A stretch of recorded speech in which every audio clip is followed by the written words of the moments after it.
Tu es saint,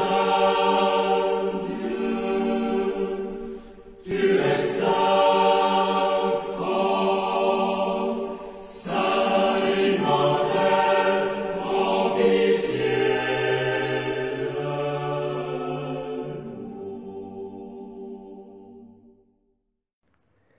Mon bien cher frère, Jésus-Christ, notre Seigneur et Sauveur, demeura dans le silence lorsqu'on le chargea de faux témoignages, et il ne répondit rien quand on l'accusa.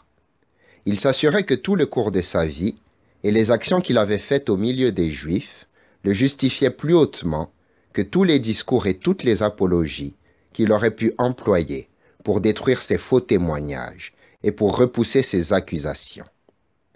Cependant, Pieux Ambroise, vous avez voulu, je ne sais pour quelle raison, que j'entreprise de défendre les chrétiens et de soutenir la foi de leurs églises contre les fausses accusations de l'écrit injurieux de Cels.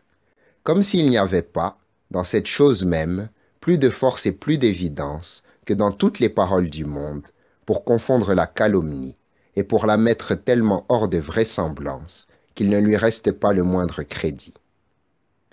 Dans son saint évangile, saint Matthieu récite comment Jésus garda le silence quand ces faux témoins déposèrent contre lui. Et il suffira de le rapporter ici, car ce qu'en dit saint Marc est exprimé à peu près dans les mêmes termes. Le grand sacrificateur, dit saint Matthieu, et tout le conseil cherchaient de faux témoignages contre Jésus afin de le faire mourir. Et ils n'en trouvaient point, quoique plusieurs faux témoins se furent présentés. Enfin, il s'en présenta deux qui dirent, « Celui-ci a dit, je puis détruire le temple de Dieu et le rebâtir en 3 jours. » Alors, le grand sacrificateur, se levant, lui dit, « Ne réponds-tu rien à ce que ceux-ci déposent contre toi ?» Mais Jésus demeura dans le silence. Il nous marque dans la suite comment Jésus ne répondit rien lorsqu'on l'accusa. En effet, il est dit, « Jésus fut mené devant le gouverneur qui l'interrogea, disant, « Es-tu le roi des Juifs ?» Et Jésus lui répondit, « La chose est comme tu le dis. » Et quoique les principaux sacrificateurs et les sénateurs l'accusaient, il ne répondit rien. Alors Pilate lui dit, « N'entends-tu pas combien de choses il dépose contre toi ?» Mais il ne répondit pas un seul mot, de sorte que le gouverneur en était tout étonné.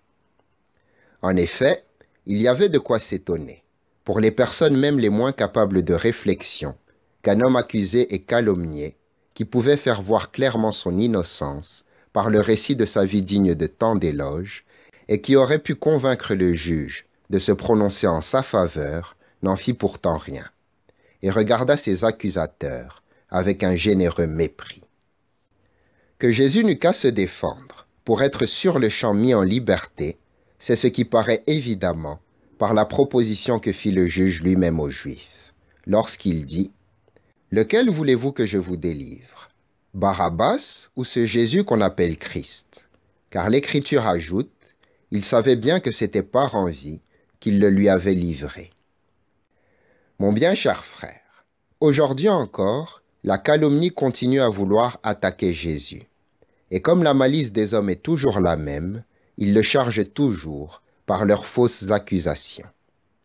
Mais Jésus continue aussi à se taire et à ne se défendre que par la pureté des mœurs de ses vrais disciples, qui confondent toutes les accusations de leurs ennemis et dont la voix est plus forte que celle de la calomnie. J'ose même dire que l'apologie que vous m'avez demandée fait tort à celle que leur vie et leurs actions font pour eux, et qu'elle obscurcit l'éclat de la puissance de Jésus, qui frappe les yeux de tous ceux qui ne sont pas aveugles.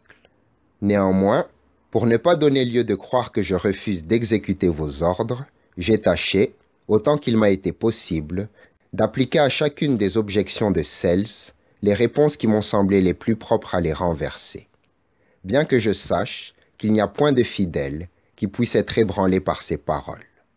À Dieu ne plaise qu'il se trouve quelqu'un qui, ayant reçu dans son cœur le sentiment de l'amour que Dieu nous a témoigné en Jésus-Christ, soit assez faible pour s'en laisser arracher par les discours de Cels ou de ses pareils.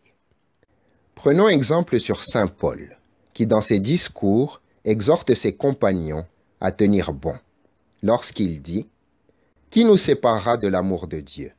Serait-ce l'affliction, les misères, la persécution, la faim, la nudité, les périls ou l'épée? Selon qu'il est écrit, on nous fait mourir tous les jours pour l'amour de toi. On nous traite comme des brebis destinées à la boucherie. Mais en toutes ces choses, nous sommes plus que victorieux par celui qui nous a aimés. Il fait ensuite un autre ordre de choses capable de causer la séparation de ceux qui ne sont pas assez fermes dans la piété, lorsqu'il dit « Je suis assuré que ni la mort, ni la vie, ni les anges, ni les principautés, ni les choses présentes, ni les choses à venir, ni les puissances, ni aucune hauteur, ni aucune profondeur, ni quelque autre créature que ce soit, ne pourra nous séparer de l'amour que Dieu nous a témoigné en Jésus-Christ, notre Seigneur. » Mon bien cher frère, à l'égard de saint Paul, des apôtres et de tous ceux qui approchent du degré de la perfection où ils étaient, puissions-nous nous aussi nous glorifier que ni l'affliction, ni les autres choses qui suivent dans le même rang n'aient de pouvoir sur nous. Je ne serais donc pas fort satisfait d'un chrétien dont la foi serait si chancelante qu'elle pût être ébranlée par celle, qui non seulement n'a plus part à la vie, mais qui est même depuis longtemps au nombre des morts. Amen.